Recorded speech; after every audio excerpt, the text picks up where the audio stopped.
मित्रों, पौराणिक कथाओं में कैलाश पर्वत को भगवान शिव का स्थान माना गया है। ये रहस्यमयी पर्वत अपने आप में कई रहस्यों को समेटे हैं। शिव पुराण, स्कंद पुराण, मत्स्य पुराण आदि में कैलाश खंड के नाम से ही अलग अध्याय है, जिसमें कैलाश पर्वत की महिमा के बारे में बताया गया है। पौराणिक मान्यताएं कहती है कि कैलाश पर्वत के पास प्राचीन धनकुमेर नगरी है। हालांकि इसके निश्चित प्रमाण स्थान के बारे में अभी कुछ पता नहीं लगाया जा सका है। आज हम आपको बताने जा रहे हैं कैलाश पर्वत से जुड़े वे रहस्य जिनके बारे में आपने पहले कभी नहीं सुना होगा। माना जाता है जो व्यक्ति अच्छे कर्म करता है उसे मृत्यु के बाद कैलाश पर्वत में स्थान मिलता है। यहाँ प्राचीन काल से ही अच्छी आत्माओं का वास माना जाता है। साथ ही इस स्थान को अप्राकृतिक शक्तियों का केंद्र भी माना जाता है। इस पर्वत की आकृति एक पिरामिड के समान है और वैज्ञानिक इसे धरती का केंद्र बताते हैं। रामायण में भी इसके पिरामिड नुमा होने के उल्लेख मिलता है। धरती के इस केंद्र को एक्सिस मुंडी कहा जाता है, जिसका वर्णन दुनिया की नाभि या दुनिया के केंद्र बिंदु के रूप में किया जाता है। इसे आकाशीय ध्रुव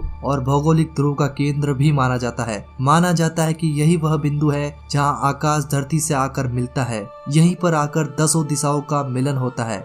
एक्सिस मुंडी वह स्थान माना जाता है जहां अलौकिक शक्तियों का प्रवाह होता है और यहां आकर आप उन शक्तियों से संपर्क कर सकते हैं। दोस्तों, ये बात तो सभी जानते हैं कि धरती के एक और उत्तरी ध्रुव है और दूसरी ओर दक्षिणी ध्रुव। दोनों के बीचों बीच स्थित है हिमालय और हिमालय का केंद्र माना जाता है कैलाश पर्वत। और कैलाश पर्वत की रचना कंपास के 4 बिंदुओं के समान है। कैलाश पर्वत पर चढ़ाई पर प्रतिबंध है, लेकिन माना जाता है कि 11वीं सदी में एक तिब्बती बौद्ध योगी मिलारेपा ने इस पर चढ़ाई की थी। लेकिन भौगोलिक परिदृश्य की बात करें तो कैलाश पर्वत सिंध, ब्रह्मपुत्र, सतलज और घाघरा, कैलाश मानसरोवर शुद्ध पानी की दुनिया की सबसे बड़ी उच्चतम झील मानी जाती है, जिसका आकार सूर्य के समान है। यहाँ राक्षस झील भी है जो दुनिया की सबसे उच्चतम खारे पानी की झील में से एक है। इसका चंद्रमा के समान माना जाता है पानी। इसको सकारात्मक और नकारात्मक ऊर्जा का स्रोत भी माना जाता है। हवाई दृश्य देखने पर इन सब झील और पर्वतों से स्वास्तिक के समान आकृति उभरती है। ये तो बातें रही कैलाश पर्वत के भौगोलिक स्थिति के बारे में। अब आपको बताते हैं कैलाश पर्वत से जुड़ी धार्मिक मान्यताओं के बारे में। मित्रों, एक ऐसी मान्यता है कि यहाँ केवल पुण्यात्मा ही निवास करती है। कैलाश पर्वत और उसके आसपास के वातावरण पर अध्ययन कर चुके वैज्ञानिकों का मानना है कि यहाँ चारों ओर एक प्रकार की